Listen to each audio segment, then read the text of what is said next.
fans from around the globe. It is bright and early here in Burbank, California. Well, to be truthful, it's so early it's not quite bright yet, but we have the rest of world regional finals for you. We have the best players from Russia, India, the Middle East, and more competing for one spot at the World Finals this December in London. I'm Rumham, here with full frontage to bring you the best of the ROW region. So we have the top 6 here. We have Devansh, who is part of Nova Esports from India, Electrify from Tribe Gaming in Israel, Hyman from the Maldives, we got Jigsaw from Nova from Lebanon, we got Lemoy from Samstorm in Russia, and we got Manly from Samstorm in Iraq. That's right, 3 of the biggest clans are represented here. Nova, Sandstorm, and Tribe. It seems like we hear the same thing in every region. These are some of the clans that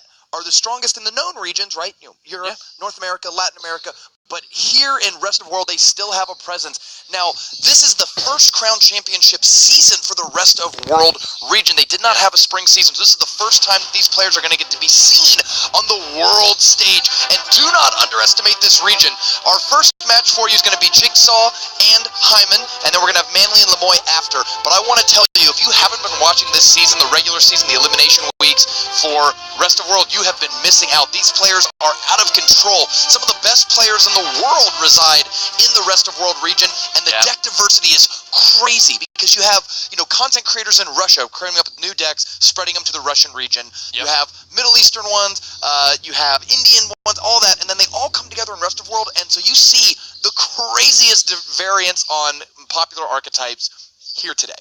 Yeah, I think that's one of the things that makes Rest of the World so tough is that the spread of these players. Some of these players were saying that they're mostly well-rounded and kind of unpredictable at points. You don't know what they're going to bring out. So there obviously are some specialties in some of the players, but some of them are just so well-rounded that it's going to be hard to predict what they bring out today. Yeah, and some very, very diverse players, and also, of course, it's always fun for me to watch some specialists. We have one of the best Three Musketeers players in the world, Devansh, sitting in the number 2 seed. He's got favorable seeding.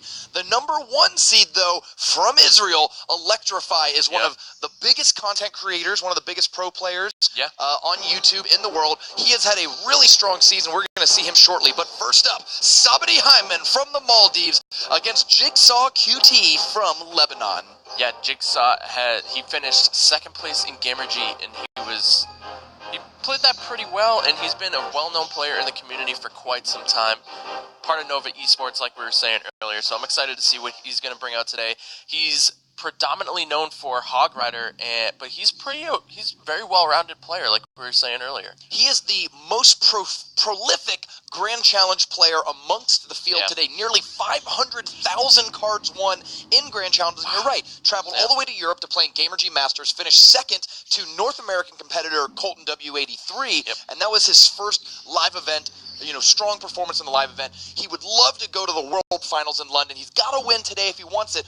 But tomorrow's Invitational tournament, he already has a spot in the Invitational from his Gamergy Masters performance. And, of course, if he finishes, the 2nd place ROW finisher, whoever that is, will also get a spot in tomorrow's Invitational. Yeah, so if he claims that spot, then there will be another spot open. Yeah. And if he gets 2nd, there will still be another spot open because he was already invited. He'd prefer to get 1st place, though, obviously. On the other hand, Sabadi Hyman, a bit of a mysterious character here. I asked the other players. They're not really sure what to make of him. Hard to scout, played a lot of different decks. Not much is known about him on a personal level. He's the only player in today's field who doesn't have a Twitter that you can, kind of follow his performance and things like that. So it'll be really interesting to see how Sabadi performs in today's tournament. I'd say Jigsaw, though, despite not being one of the favorable seeds, it clearly is the fan favorite. You see on Twitter a lot of people, Clash with Ash, Sir Tag, a lot of the other pros have been really rooting for Jigsaw today.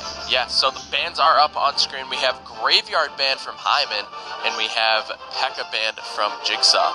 Oh, a pretty interesting choice on. You mentioned Jigsaw really likes Hog Rider. A P.E.K.K.A. ban tells me that you want to play something like Mega Knight or Hog Rider, because those are the 2 cards they're really going to get countered by this. Hyman, generally when I see a Graveyard ban, it's because you think the other player is a really good Graveyard player and you want to knock that deck out. Getting rid of Graveyard doesn't really enable any decks for you, so he must have scouted Jigsaw and feel like, I don't want to deal with this Graveyard. Yeah, I think Jigsaw has been playing a little bit of Graveyard. I believe he brought a little bit of it out at ESWC recently. So he might have seen that and said, "You look pretty good with Graveyard," and he qualified into the ROW finals. I remember they had the 16 big brackets you had to play. Yeah. He ended up qualifying with Mini P.E.K.K.A. Hog Rider cycle. Okay. So we'll see. All right, Jigsaw in red along the top, representing Lebanon. Hyman down bottom for the Maldives. So we're going to open up with splitting goblins on both sides. Yeah, neither player wanting to commit to a huge cycle pump coming down from Hyman. Now, Elixir Collector was easily the most popular band in North America, and actually a pretty popular band as well over in Europe yesterday. So it makes sense that if it's not banned in this matchup, to go ahead and play it. Early Hog Rider for Jigsaw, though, very effective. 3 shots on tower. Plus and the poison. Yeah, poison gets value onto the pump and the tower. 240 damage to the tower, taking 4 ticks off of that pump. It's a pretty decent trade. But now it is Jigsaw's turn to play defense. Oh, and he busts out the Inferno Dragon. In Hog Rider decks, you're going to need some tools to deal with big tanks because you're kind of the faster, more aggressive deck. And I think Inferno Dragon is exactly what the doctor ordered, because if that thing can lock on for a long period of time to the gold, it will not be a significant threat to the tower. Yeah, Zap to reset the Inferno Dragon. Zap to take care of the Baby Dragon so it doesn't get too much damage onto that Inferno Dragon. So it was able to take down the Golem, but there's a lot of support troops coming in here. They're able to take down the Inferno Dragon, but this Baby Dragon might turn around to the Hog. No, the Hog got out of range before the Baby Dragon could lock onto it. The Baby Dragon's going to be able to tank for a pretty long period of time. It might be able to hold the line for this cannon cart that is pulling up caboose duty here. No, the Ice Golem comes in. That's exactly what you have to do against cannon cart. If you let it get too close to the tower and lock on, it does I think 1,500 damage. It's a really scary threat if ignored, so you have to somehow stop it at the river to prevent it from locking on. Yeah, I think Jigsaw's last card is going to be the Mega Knight. This Mega Knight Hog Inferno Dragon deck. We saw this a lot from Music Master in the North American region. He went an absurd 7-1 yesterday. He went 6-0 with the deck until he reached the finals. Lost with it for the first time in the finals during that epic 2-match series against CMQ. But ultimately, that was the most successful deck yesterday or on Saturday in North America. So it'll be interesting to see more. Great timing there by Jigsaw. The Golem comes down in the back. That means Sabadi only had 2 elixir left. Hog Rider comes in. Goblins come down to defend, but you know that he didn't have too much elixir to hold off with otherwise. Yeah, that Hog Rider was able to get a shot in on the tower, which puts that in 2 poisons away on the left-hand side. So Jigsaw's going to start to apply pressure on this right-hand lane to try to split the push from Hyman here. I really like that poison there because he's getting the tower down low. He's got to get 1 more poison to finish it off, but he took out the cannon cart, pretty much killed the Mega Minion. That's just a really good setup here. He might lose that tower on the left side, but I have a feeling he's going to be able to do it, be able to take it again with the poison of his own. Yeah, this might end up being a base race. Jigsaw's going to have the poison on the left-hand side. There goes the poison. The Hog is going to be able to connect, not for enough damage, so 402, couple Baby Dragons still onto the King Tower, and Jigsaw's King Tower is going to look pretty grim after this Baby Dragon's done with it. Yeah, I totally like the idea of just letting the push die out so you can go on the counterattack, but ooh, this is hurting though. Oh wow, almost triple digits on his own tower.